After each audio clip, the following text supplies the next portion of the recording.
हमारे दिन का ज़्यादा वक्त किचन के कामों में गुजरता है, जहां हम डेली रूटीन के अलावा जैसे खाना पकाना, सफाई, बर्तन धोने के अलावा और बहुत सारे छोटे छोटे काम करते हैं, जिससे हमारा किचन ऑर्गेनाइज होता है, जिससे कुकिंग आसान, स्ट्रेस फ्री और फास्ट होती है। इस वीडियो में मैं सुबह की 1 घंटे की रूटीन शेयर करने वाली हूँ। इसके अलावा मैंने इंस्टेंट घी बनाया था, वो शेयर करूँगी आप लोगों के साथ।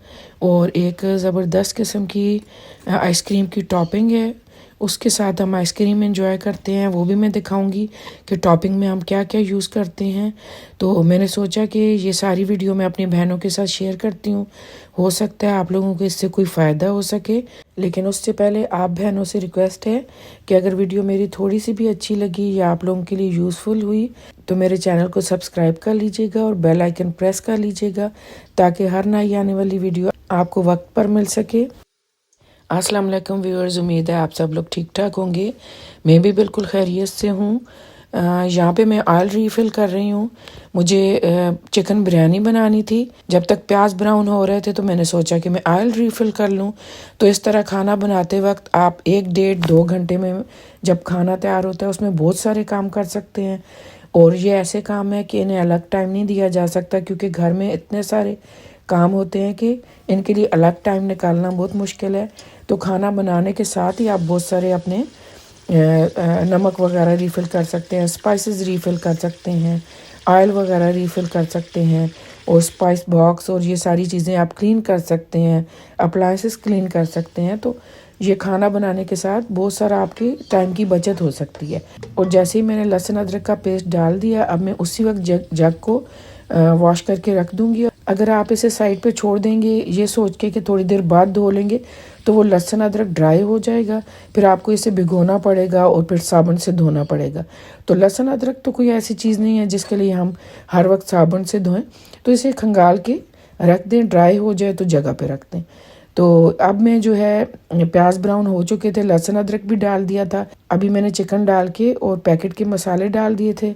मैंने 2 तरह के डाले थे, एक बम्बे बिरयानी मसाला और एक मटन बिरयानी मसाला डाला था। तो दोनों को मिक्स करके मैं चेंज करती रहती हूँ, क्योंकि एक ही जायके से दिल भर जाता है, फिर वो बिरयानी अच्छी नहीं लगती।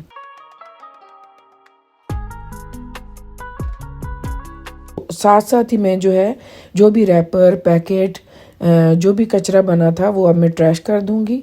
और इसी तरह सीज़र मैंने यूज़ की थी वो भी अपनी जगह पे रख दूंगी। तो इस तरह साथ साथ आप सारा ट्रैश उठाते रहेंगे तो खाना बनाने के बाद आपको बर्डन नहीं फील होगा, क्योंकि अगर आप साथ साथ नहीं करेंगे तो वो इतना फैलावा किचन में हो जाएगा और आपका काम बढ़ जाएगा। साथ साथ करते रहेंगे तो आपकी टाइम की बचत होगी।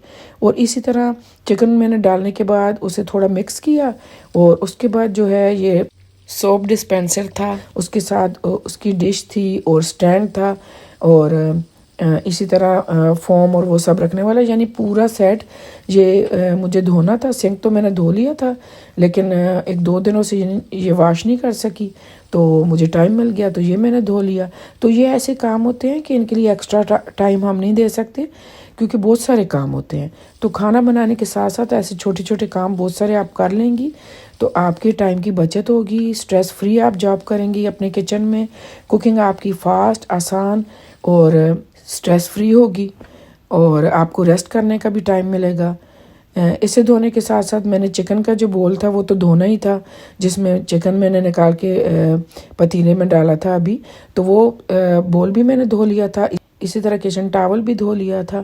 और इसके साथ साथ मैं थोड़ा थोड़ा पानी चिकन में डालती रही थी और उसे भूनती रही थी। ऐसा नहीं है कि मैंने चिकन को बिल्कुल छोड़ दिया था। और मैंने सिर्फ कौरमा बनाया था, चावल डाल के बिरयानी मैंने फिर बाद में तैयार कर ली थी। गरम गरम मैंने कहा जब सब आएंगे तो उस वक्त तैयार करूँगी। तो मैंने सोचा बहनों के साथ मैं बिरयानी शेयर तो करूँ कि बनी कैसी है, ये तो दिखाऊं।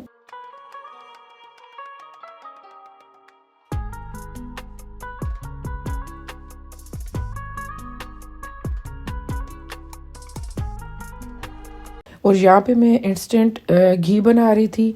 बटर जो है मैं ले आई थी, बहुत आसानी रहती है।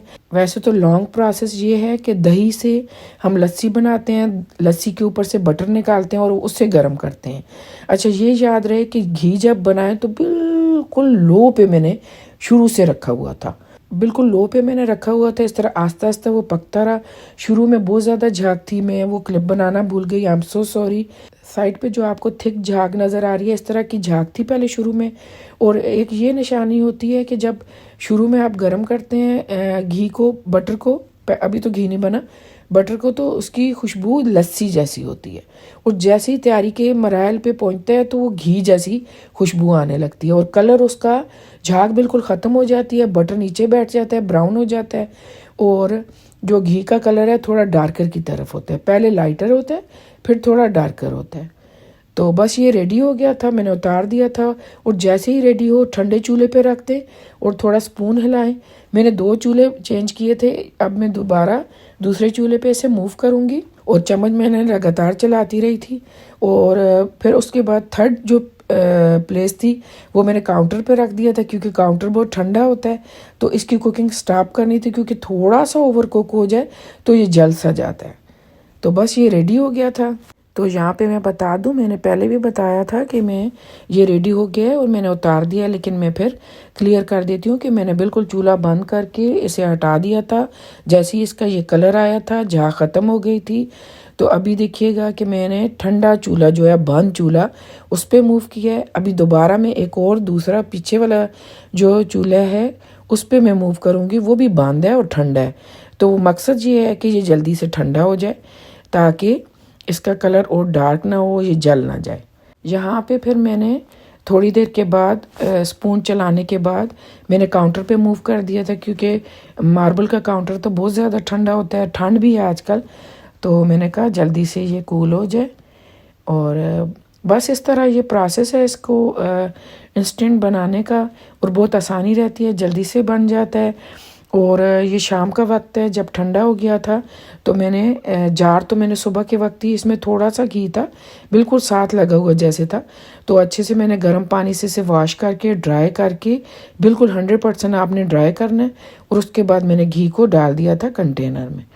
और यहाँ पे वो आइसक्रीम जो जिसका मैंने जिक्र शुरू में किया था कि ये सारी टॉपिंग है, चेरीज डलती है। और ये जो ऑरेंज छोटे छोटे बॉल्स से हैं, इन्हें पॉपिंग कहते हैं। अभी इनका मैं पैकेट दिखाऊंगी, ये वाला पैकेट था।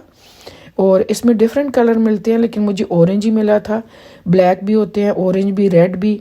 इसके अलावा चॉकलेट चिप जो होते हैं कुकिंग में भी यूज़ होते हैं और इस पर भी डाल सकते हैं आप, वो डाले थे। और ये चेरीज़ में इधर रीफ़िल कर रही हूँ।